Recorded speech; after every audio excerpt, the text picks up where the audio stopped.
miroir de la disette. Il était une fois dans un village un miroir magique. C'était un miroir dans lequel il ne fallait jamais se mirer, sinon toutes les bonnes choses fuyaient, disparaissaient, se volatilisaient.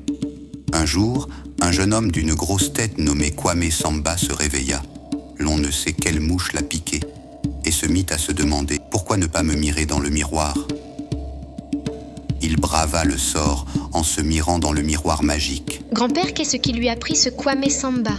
Ah, Kirikou, c'est comme toi quand tu démontes tes jouets pour en voir le mécanisme. N'es-tu pas logé à la même enseigne, en fait de curiosité? C'est ainsi que la famine était tombée au village. Les pluies, 3 années successives, avaient manqué au rendez-vous. Plus un seul nuage noir ne s'égarait dans le ciel. Les nuages, affamés, mouraient-ils en route? Le soleil, de colère, grillait tout, et le vent, pour lui faire la cour, ne cessait de charrier du sable. Les herbes ne poussaient plus. La terre sèche se fendillait, se craquelait davantage chaque jour. Les arbres dénudés faisaient pitié à voir. Les branches, les rameaux, les ramilles, on les aurait pris pour des racines. Ah, grand-père, que c'est triste. Oui, Kirikou.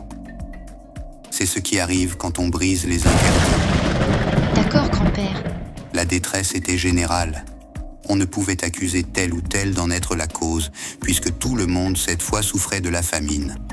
Un jour, un sage du village appela Samba et lui demanda « Je te trouve assez agité, dis-moi que tu n'as rien à voir avec ce qui nous arrive. » Samba « Non, jamais. Je suis la personne la plus introvertie que tu puisses rencontrer. Je suis le plus calme dans ce village. » Au début, on avait essayé de chercher Nuez au singe, parce qu'il disait être le roi des rois lorsqu'il s'assied sur des branches d'arbres, la main au menton. La famine chaque jour devenait plus atroce. Les féticheurs, malgré toutes leurs cérémonies compliquées, n'étaient point parvenus à attirer sur le pays le moindre nuage, pas même un fantôme de brume. N'échappant pas au sort commun, Kwame Samba sentait lui aussi les affres de la faim. Crampes à l'estomac, vertiges, douleurs dans les articulations, bourdonnement d'oreilles, troubles de la vision et faiblesse générale. Il se demandait chaque soir s'il allait, le lendemain, pouvoir se lever. Pour tenir, il se fit pêcheur. Il pêchait tout le temps. Samba avait acquis dans l'art de pêcher une habileté incontestable. Il jetait sa ligne, mais ne tombait que sur des coquillages. Il était devenu patient. Mais pourquoi il est devenu patient? Kirikou, comme le dit un proverbe, c'est avec la patience qu'on peut arracher quelque chose au roi. Mais grand-père, c'est bien d'être habile, courageux et fort, n'est-ce pas? Oui, mais comme on le dit chez nous, c'est là où la force a échoué que la patience a réussi. Kwame Samba pêchait souvent. Il passait la nuit sur la berge chaude, purgé des moustiques. Kwame Samba pêchait. Il pêchait obstinément au bord des filets d'eau. Depuis une semaine, le flotteur ne bougeait plus. Il ne clignait même pas de l'œil. Il s'asseyait à sa place habituelle. Le flotteur ne bougeait toujours pas. Il prenait cette pause-là, mais le flotteur ne bougeait toujours pas. Il tenait comme cela sa ligne, et le flotteur ne bougeait toujours pas. Maintenant, Kwame Samba avait des éblouissements. Il bavardait tout seul, pour ensuite imposer silence, comme si c'était d'autres gens qui bavardaient. Les yeux écarquillés, regardait le flotteur qui bougeait en faisant de petites ondes autour de lui. Le flotteur a disparu dans l'eau. Notre pêcheur se lève, ramène sa ligne au bout de laquelle se balance un silure aussi gros que le petit doigt d'un nouveau-né. Il se précipite dessus, le prend des 2 mains et danse. Mais voilà que le petit silure, gros comme le petit doigt d'un nouveau-né, lui murmure tout tremblant. « Épargne-moi, papa Kwame. Que dis-tu? Laisse-moi dans l'eau, et tu seras heureux. » Je connais la chanson. Je la dis souvent à certains individus, mes dupes. Crois-moi, tu seras heureux. Assez de balivernes. Je ne serai heureux que lorsque je te sentirai dans mon ventre. Écoute-moi. Parle. Il faut monter sur le fromager qui est là, sur la 12e branche. La plus flexible?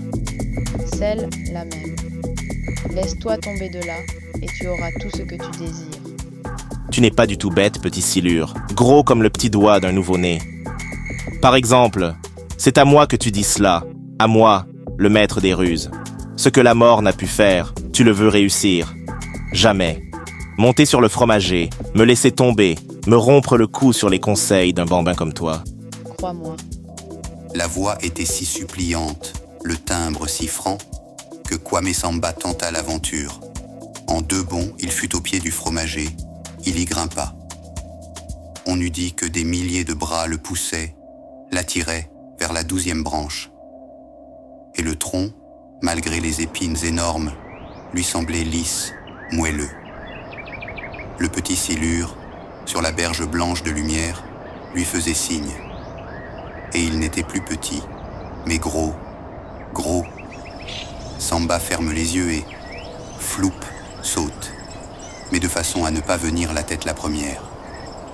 À peine avait-il abandonné la 12e branche qu'il se vit soudain sur l'île la plus opulente et la plus merveilleuse du monde, le centre le plus actif du globe. C'était l'île du plaisir. Sur cette île, il n'y avait que des filles, toutes belles, toutes ravissantes, qui allaient, faisant des allers-retours.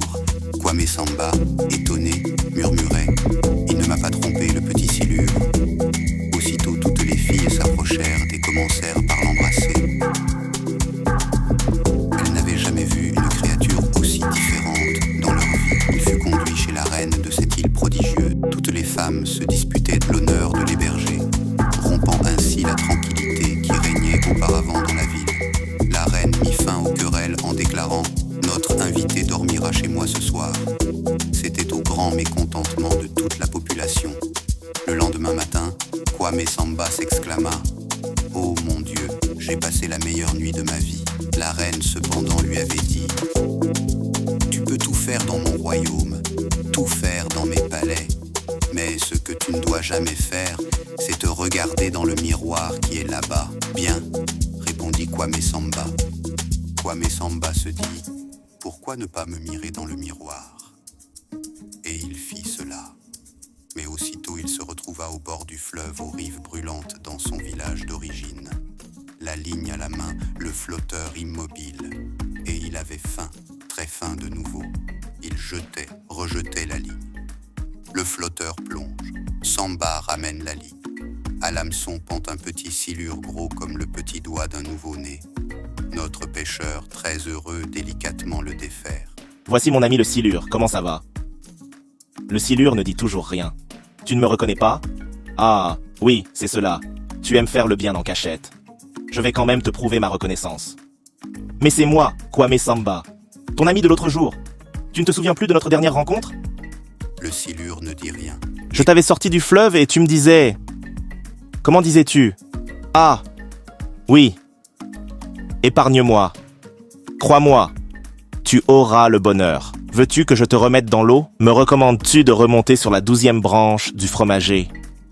La dernière fois, sur tes conseils, j'avais grimpé sur la 12e branche et de là, floup, je sautais. Oh, comme j'avais eu peur au début. Mais toi, sur la rive, tu me faisais signe. Tu m'encourageais dans cet exploit. Veux-tu que nous recommencions? Tiens, regarde, je vais monter. Je monte. Le silure ne dit rien. Les grosses épines telles des chevaux de frise s'opposaient à toute avance. Kwame Samba saignait. Il atteignit quand même la 12e branche, jouant à la nacelle balancée par la houle. Pris de vertige, Samba vint s'écraser sur le sol et mourut.